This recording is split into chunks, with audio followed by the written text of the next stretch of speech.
Hi guys, I am रुशारी। आज हम partial differential equation का फोर्थ स्टैंडर्ड फॉर्म देखने वाले हैं। देखो बच्चों, ऑलरेडी हमने fourth, second, third standard form already ले चुके हैं और उसकी लिंक आपको डिस्क्रिप्शन बॉक्स में जाके मिल सकती है, उसे आप रेफर कर सकते हैं। सो फोर्थ स्टैंडर्ड फॉर्म क्या है?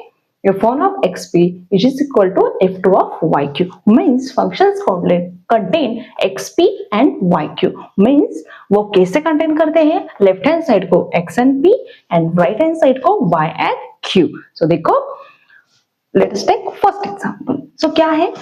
p square plus q square is equal to x plus y। हमें क्या करना है? देखो, लेफ्ट हैंड साइड को x एंड p रखना है और राइट हैंड साइड को y एंड q। सो देखो हम क्या करते हैं, p स्क्वायर, सो x यहाँ है, सो हम यहाँ लेते हैं, तो प्लस x क्या होगा, यहाँ माइनस x होगा। So minus x which is equal to, यहाँ क्या चाहिए? राइट हैंड साइड को y एंड q का फंक्शन चाहिए। सो यहाँ y ऑलरेडी है और यहाँ q लेफ्ट हैंड साइड को है, तो हम क्या होगा, प्लस q स्क्वायर, एक राइट हैंड साइड को आने के बाद क्या होगा, माइनस q स्क्वायर होगा। सो ये आ गया क्या फोर्थ स्टैंडर्ड फॉर्म में? यस। सो अब क्या करना है हमें?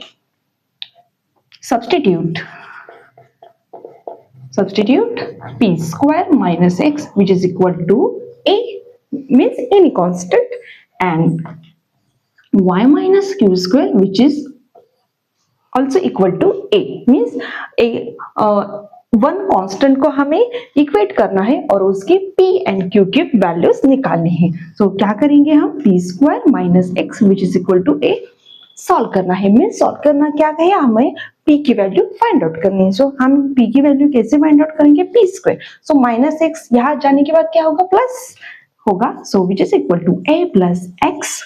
हमें क्या चाहिए? p की वैल्यू चाहिए। So take a square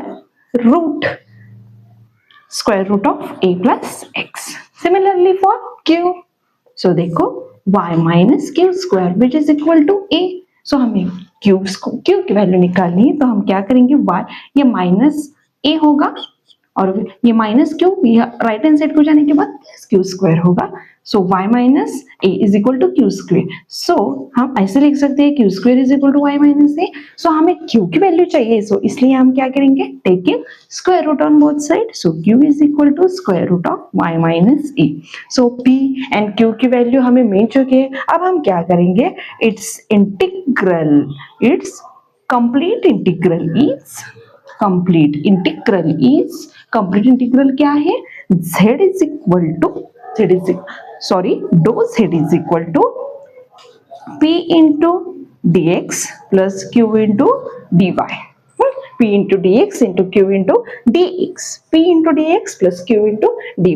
so dou z which is equal to, p की वैल्यू हमें क्या आई है, square root of a plus x into dx plus q की वैल्यू क्या आई है, square root of y minus a into dy। So integrate this, integration of dz which is equal to integration of square root of a plus x into dx plus integration of square root of y minus a into dy। so integration लेंगे हम, integration and derivative cancel होगा। so z is equal to integration of this is, so देखो ये क्या है, constant है। so अब हम क्या करेंगे, a plus x raise to क्या है, ये इंटीग्रेशन एज इट इज रखेंगे 1/2 into d x plus integration. हम जस्ट क्या कर रहे हैं, यहाँ ऑर्डर लिख रहे हैं, हमने अभी इंटीग्रेशन नहीं लिया, इंटू dy। सो देखो क्या करेंगे हम, यहाँ इंटीग्रेशन निकाला है हम, अब क्या करेंगे, integration of x raise to यानी x raise to n plus 1 upon n plus 1, यहाँ n क्या है 1/2। So 1/2 plus 1 is 1/2 plus 1 upon 1/2 plus 1 plus y minus a raise to 1/2 plus 1 upon 1/2 plus 1 plus constant of integration c। So z is equal to क्या होगा, a plus x raised to 3/2 upon 3/2 plus y minus a raised to 3/2 upon 3/2 plus constant of integration c। देखो यहाँ क्या है, denominator में 3/2 है, वो numerator में जाने के बाद क्या होगा, उसका इनवर्स होगा। So z is equal to 2/3 a plus x raise to 3/2 plus यहाँ भी क्या है 2/3 होगा y minus a raised to 3/2 plus constant of integration.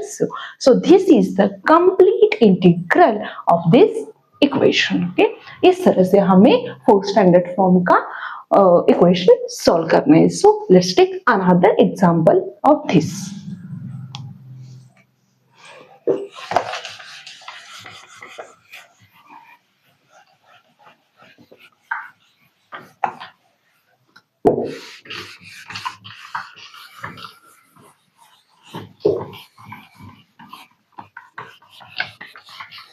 Another example हमारा क्या है?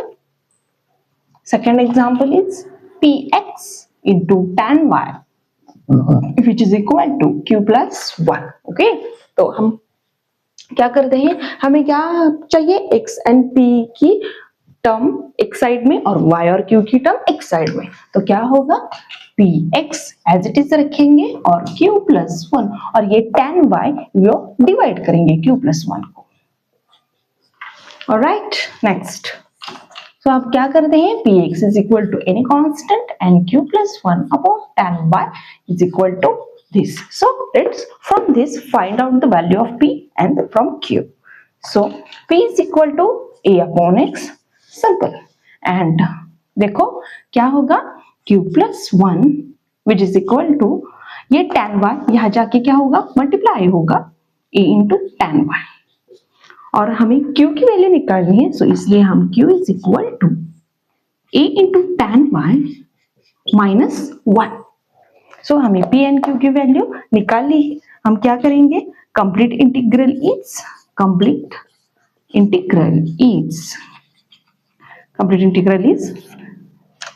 dz which is equal to p into dx plus q into dy. Right, next dz is equal to p की value a upon x into dx plus q की वैल्यू क्या है, a tan y minus 1 into dy. So let's solve this. For this integrate. So हमें क्या लेना है, integration लेना है. So integration of dz is equal to integration of a upon x into dx plus integration of a tan y minus 1 into dy. So हमें क्या लेना है, अब इंटीग्रेशन लेना है. Integration and derivative cancel. Here it is here. Integration a is a constant, so take outside. Integration of 1 upon x into dx plus a is a constant, take outside. Integration of a into tan y minus 1 of integration into dy. Okay, so z is equal to a into integration of 1 upon x is log x plus a into integration of tan y. Integration of tan y क्या होगा, log of, देखो tan y क्या होता है, sin y upon cos y. सो इसका integration हम कैसे निकालते हैं, ये इसका डेरिवेटिव है ही, cos का डेरिवेटिव sin है. सो देखो क्या हुआ, cos का derivative minus sin. So therefore हमें पता है f ऑफ x अपॉन, यदि डिनोमिनेटर का इंटीग्रेशन न्यूमरेटर में है तो हम क्या लेते हैं, इसका इंटीग्रेशन क्या होता है, log of f of x. So similarly just यहाँ क्या करना है, cos का डेरिवेटिव माइनस साइन होता है, so minus sign cancel, adjust करेंगे, minus log of cos y and minus integration derivative cancel y plus constant of integration c. Okay, so this is the complete integral of this equation. So let's take another third example, so for your clarification.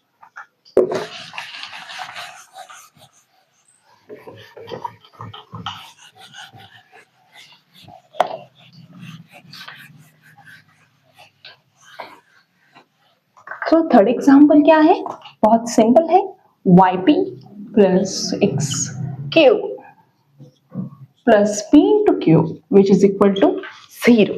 सो हमें क्या करना है, x और P की term एक side में और y और q की टर्म एक साइड में, तो हम क्या करेंगे yp प्लस, यहाँ देखो q q कॉमन है, so take outside x plus p which is equal to 0। तो देखो क्या करेंगे हम, yp it is equal to, ये टर्म यहाँ जाने के क्या होगा minus q into x plus p. हमने क्या किया, ये टर्म राइट हैंड साइड को गई तो हमने प्लस का माइनस किया। जस्ट हमें यहाँ p लिखना है और x और p टर्म यहाँ लिखेंगे, ये जस्ट मल्टीप्लाई है, यहाँ डिवाइड होगा और minus q as it is और ये y यहाँ आएगा। क्यों? क्योंकि यहाँ y और q की टर्म चाहिए और यहाँ x और p की चाहिए, इसलिए मैंने ऐसे किया। सो देखो अब हम क्या कर दें, p upon x plus p which is equal to, हमें a पुट करना है और minus q upon y which is equal to a। So अब यहां से हमें p और q की वैल्यू फाइंड आउट करनी है। So p is equal to a into x plus p, हमने ये टर्म मल्टीप्लाई की। So p is equal to a x plus a p, right. Next अब हम क्या करेंगे, p minus a p which is equal to a x, right. Next ये क्या, P P common लेंगे, सो क्या होगा, p कॉमन लेके ये क्या होगा, देखो p कॉमन लेंगे 1 minus a which is equal to a into x, right.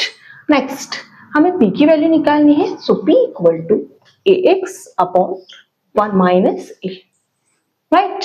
p की वैल्यू निकाली। सो देखो अब हम q की वैल्यू निकालते हैं, ये क्या है q which is equal to, ये डिवाइड है यहाँ मल्टीप्लाई करेंगे a into y. So q is equal to, ये माइनस साइन है, सो ये माइनस साइन यहाँ शिफ्ट करते हैं minus a y. So q की वैल्यू भी हमें मिल गई। तो इसकी p एंड q की वैल्यू हम कंप्लीट इंटीग्रल में पुट करते हैं। So complete integral is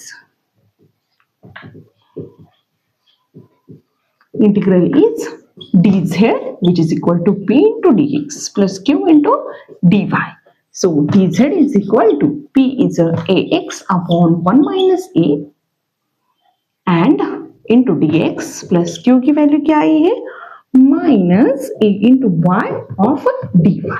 okay, तो अब हम क्या करेंगे, इंटीग्रेशन लेंगे, integration of dz is equal to integration of ax upon 1 minus a into dx plus minus integration of dy into dy.